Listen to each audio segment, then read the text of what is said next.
Hello students, कैसे हो आप सब।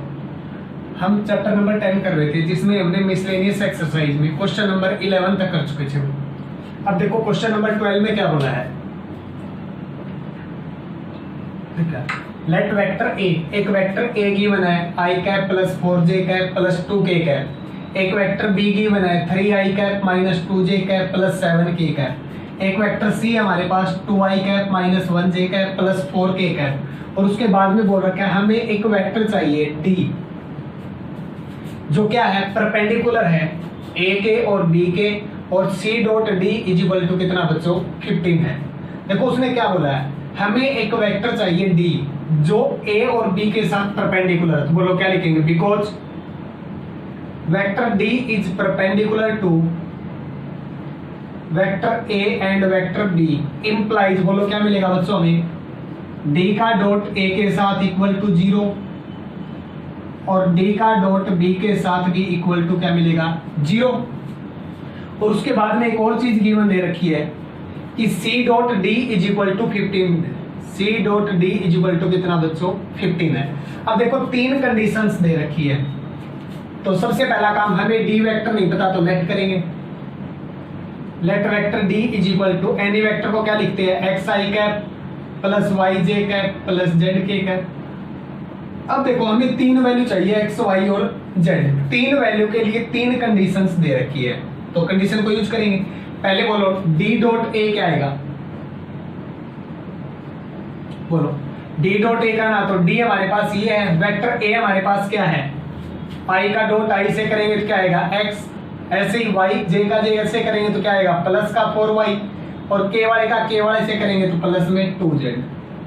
ऐसे ही तुम मेरे को डी डॉट बी बताना, चेक करो अपने मैथ में देखना, बी वेक्टर क्या था हमारा 3i का, तो i का i से करेंगे तो 3x, j का j से करेंगे तो माइनस का 2y, और k का k से करेंगे तो प्लस में 7z। ऐसे ही तुम मेरे को डी डॉट सी बताना, क्या आएगा, c मेरे पास क्या है 2i, i का i से करेंगे तो 2x, j का j से करेंगे तो माइनस y, और k का k से करेंगे तो 4z। कोई दिक्कत बच्चों। अब बोलो बिकॉज डी डॉट ए इसके इक्वल गिवन है 0, तो बोलो देयरफॉर क्या मिलेगा, डी डॉट ए की value is equal to 0, equation number 1। ऐसे ही डी डॉट बी की वैल्यू भी 0,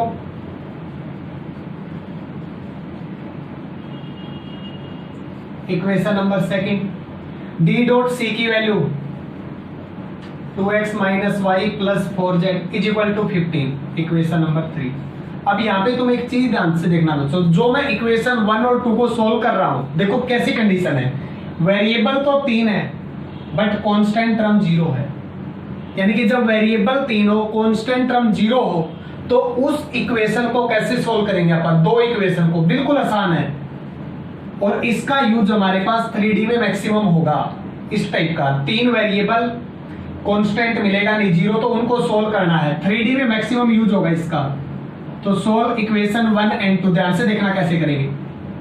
x डिवाइडेड बाई, एक वर्ड याद रखना तुमने 2312, सेकंड जो यूज होता है वो y कोफिशिएंट के लिए, थर्ड जो है वो z कोफिशिएंट के लिए यूज होता है, फर्स्ट जो है वो x कोफिशिएंट के लिए यूज होता है बच्चों। देखो पहली इक्वेशन में y कोफिशिएंट, सेकंड इक्वेशन में z कोफिशिएंट से मल्टीप्लाई करेगा। देखो पहली इक्वेशन में y कोफिशिएंट, सेकंड इक्वेशन में z कोफिशिएंट से मल्टीप्लाई करेगा, तो 4 into 7 कितना आएगा 28।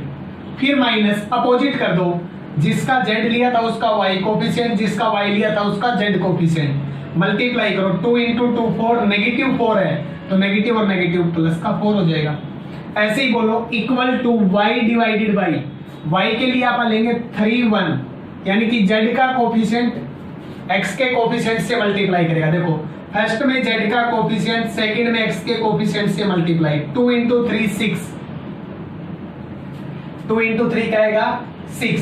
अब ऐसे ही बोलो माइनस, फिर इंटरचेंज, पहले का x कोफिशिएंट, सेकंड का z कोफिशिएंट से मल्टीप्लाई, 1 into 7 7, किसका माइनस का, इज इक्वल टू, ऐसे ही z डिवाइडेड बाई बोलना क्या आएगा, चेक करो क्या आएगा, z डिवाइडेड बाई, यानी कि फर्स्ट सेकंड, पहले का x दूसरे का y से करेगा, तो 1 into 2, 2 नेगेटिव है तो नेगेटिव, फिर माइनस इसका x और इसका y, 4 इंटू 3 12 नेगेटिव, तो माइनस का 12। इसको आप लिख लेंगे इक्वल टू लैम्डा से कोई भी एक नंबर लेट कर लेंगे। तो बोलो बच्चों, इंप्लाइज x की वैल्यू क्या आएगी, this multiply this 32 lambda, y की value this multiply this -1 lambda, और z की वैल्यू -12 -2 माइनस का 14 लैम्डा। कोई दिक्कत बच्चों? इन वैल्यू को पुट इन 3 में करेंगे तो लिखो पुट इन 3।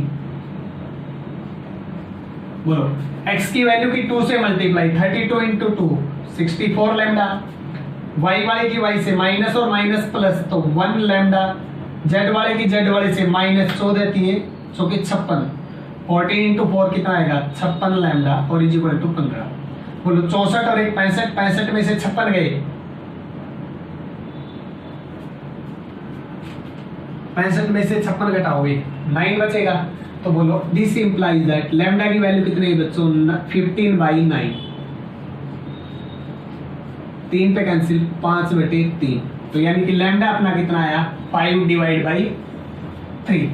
अब लैम्डा की जगह वैल्यू पुट कर दो यहाँ पे। बोलो देयरफॉर x की वैल्यू क्या आएगी बच्चों, पुट करना वहां पे 160/3, y की वैल्यू कितनी आएगी -5/3, और z की वैल्यू कितनी आएगी बच्चों -14 × 70/3। कोई दिक्कत? x y z की वैल्यू आती है। बोलो देयरफॉर वेक्टर d मेरा क्या आएगा 160/3 लैम्डा, x की वैल्यू के साथ i कैप, y की वैल्यू -5/3 j कैप, और z की वैल्यू -70/3 k कैप। तो ये अपना बच्चों आंसर हो जाएगा। अब आंसर वेरीफाई करना, तो देखो यहाँ पे पुट करके देखो 0 आना चाहिए, x y z में पुट करके देखो, x की जगह प्लस का 160, इसकी माइनस का 20 और माइनस का 140, 160 0 आ जाएगा। सेकंड में पुट करो, 3 से करेंगे तो 160, और इसका और इससे मल्टीप्लाई करेंगे, चेक करो जो आता है वो 0 आना चाहिए, और तीसरे में पुट करें तो तीसरे में भी अभी 0 मिलना चाहिए। कोई दिक्कत हो इस? अब ऐसे देखो अगला क्वेश्चन करते हैं। सेकंड में क्या बोला उसने, the scalar product of vector, एक वेक्टर दे रखा है, उसका scalar product with a unit vector, एक यूनिट वेक्टर है,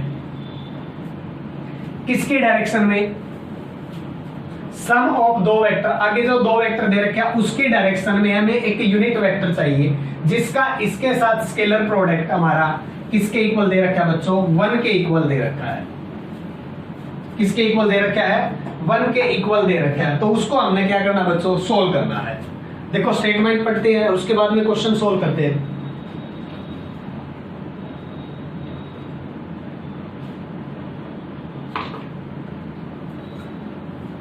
वही काम देखो, जो वेक्टर दे रखे उसके नाम लिखो, नहीं लिख रखा तो लेट वेक्टर ए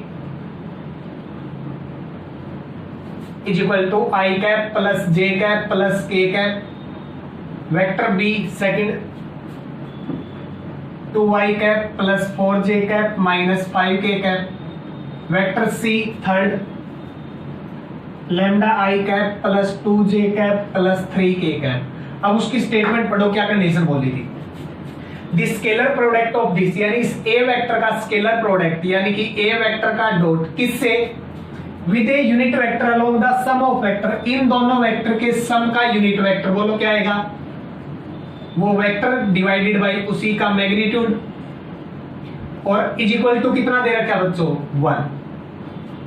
अब बताओ मेरे पास vector B plus vector C बोलना क्या आएगा, आई में आई वाई को ऐड करेंगे तो 2 प्लस लैम्डा के बाद आई कैप, जे में जे वाले को करेंगे तो 4 प्लस 2 6 जे कैप, के में के वाले को करेंगे तो माइनस का 2 के कैप। अब इसका मैग्नीट्यूड भी चाहिए बच्चों, तो मैग्नीट्यूड बोलना क्या होगा, स्क्वायर रूट आई के साथ वाले का स्क्वायर प्लस जे के साथ वाले का स्क्वायर प्लस के साथ वाले का स्क्वायर। अब इस वैल्यू को पुट इन 1 कर दो, बोलो पुट इन 1 क्या आएगा बच्चों, इस वैल्यू की मल्टीप्लाई ए से, ए वेक्टर बोलना मेरा क्या है आई कैप प्लस जे कैप प्लस के कैप, उसका dot b plus c vector लिखना मेरा क्या है 2 प्लस लैम्डा आई कैप प्लस में 6 जे कैप माइनस में 2 k cap, divided by root, magnitude बोलना कितना मेरा 2 प्लस लैम्डा का स्क्वायर प्लस में 36 प्लस 4 40 और इक्वल टू कितना दे रखा है बच्चों 1। अब बोलो डॉट कर लोगे आई का आई के साथ, जे का जे के साथ और के का के के साथ, और उसके बाद में सोल्व करके हम किसकी वैल्यू निकाल लेंगे लैम्डा की वैल्यू। कोई दिक्कत हो? अब उससे नेक्स्ट क्वेश्चन में देखना क्या स्टेटमेंट बोली है इन्होंने। If vector a b c are mutually perpendicular to of equal magnitude, a b c आपस में म्यूचुअली परपेंडिकुलर है और मैग्नीट्यूड भी क्या उनका इक्वल है। बोलो क्या गिवन है?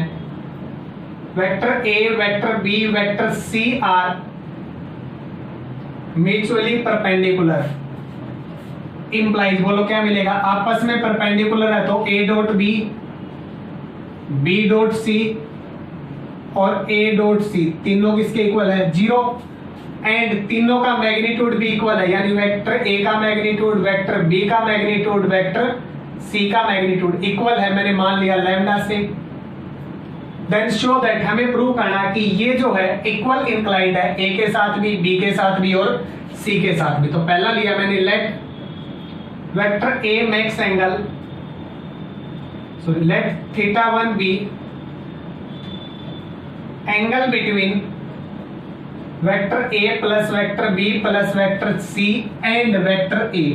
देखो बच्चों मैं एक का निकालूंगा, तुमने सिमिलरली ऐसे ही दूसरे का निकालना। थीटा 2 यहाँ पे बी लिख देंगे, थीटा 3 यहाँ पे ए की जगह क्या लिख देंगे सी। बोलो बच्चों दो वेक्टर के बीच का एंगल अगर हमें पता हो तो बोलो कोस थीटा क्या लिखते थे हम, कोस थीटा की जगह थीटा 1। इन दोनों का डॉट बोलो क्या आएगा vector a plus vector B plus vector c, उसका डॉट वेक्टर ए के साथ डिवाइडेड बाई इन दोनों का मैग्नीट्यूड, यानी vector a plus vector B plus vector c का मैग्नीट्यूड इनटू में वेक्टर ए का मैग्नीट्यूड। अब बोलो बच्चों क्या आएगा? ए का डॉट ए से करूंगा तो बोलो क्या आएगा वेक्टर ए के मैग्नीट्यूड का स्क्वायर, बी का डॉट ए से करूंगा तो 0, सी का डॉट ए से करूंगा तो 0। अब डिवाइडेड बाई नीचे बोलना क्या मेरा वेक्टर ए का magnitude into vector a plus vector B plus vector c का मैग्नीट्यूड, इससे तो ये कैंसिल हो गया। अब बताओ किसी भी वेक्टर का मैग्नीट्यूड कैसे निकालते थे? अब बोलो किसको कंसीडर करना है? किसी भी वेक्टर के मैग्नीट्यूड का स्क्वायर बोलो कैसे निकालते थे? उसका नहीं पता, हम मैग्नीट्यूड का स्क्वायर निकालते थे। बोलो मैग्नीट्यूड का स्क्वायर कैसे लिखते थे? उसी वेक्टर का डॉट उसी वेक्टर के साथ, यही था। अब बोलो बच्चों ए का डॉट ए से करूंगा तो क्या बनेगा वेक्टर ए के मैग्नीट्यूड का स्क्वायर, ए का डॉट बी से करूंगा तो 0, ए का डॉट सी से करूंगा तो भी 0। अब ऐसे ही बी का डॉट ए से करूंगा तो भी 0, बी का डॉट बी से करूंगा तो वेक्टर बी के मैग्नीट्यूड का स्क्वायर, और सी का डॉट ऐसे ही करेंगे तो प्लस वेक्टर सी के मैग्नीट्यूड का स्क्वायर। अब बोलो तीनों के मैग्नीट्यूड किसके इक्वल है हमारे लैम्डा, तो बोलो वैल्यू क्या आएगी lambda square plus lambda square plus lambda square 3 lambda square. तो लिखो put this value in first, लिखो पुट इन 1 में पुट करना cos theta 1 is equal to बोलो वेक्टर ए का मैग्नीट्यूड हमारे पास लैम्डा है डिवाइडेड बाई नीचे इसका मैग्नीट्यूड कितना है बच्चों 3 लैम्डा स्क्वायर, एक लैम्डा से एक लैम्डा कट गया, कितना है 1 डिवाइडेड बाई 3 लैम्डा। कोई दिक्कत यहां तक? तो थीटा 1 की वैल्यू बोलना क्या है cos inverse 1 divided by 3 lambda. अब ऐसे ही बोलो जब मैं यहाँ पे b के साथ लूंगा तो यहाँ पे क्या हो जाएगा b का डॉट b से करूंगा तो वेक्टर b के मैग्नीट्यूड का स्क्वायर, यहाँ पे वेक्टर b एक तो कैंसिल हो जाएगा, ये वैल्यू मेरे पास सेम है और b का मैग्नीट्यूड भी मेरे पास क्या बच्चों लैम्डा। तो सिमिलरली तुम थीटा 2 निकालोगे वो भी यही आएगा, थीटा 3 निकालोगे तो भी वही आएगा। तो बोलो तीनों एंगल इक्वल है तो क्या लिख लेंगे इक्वली इंक्लाइंड।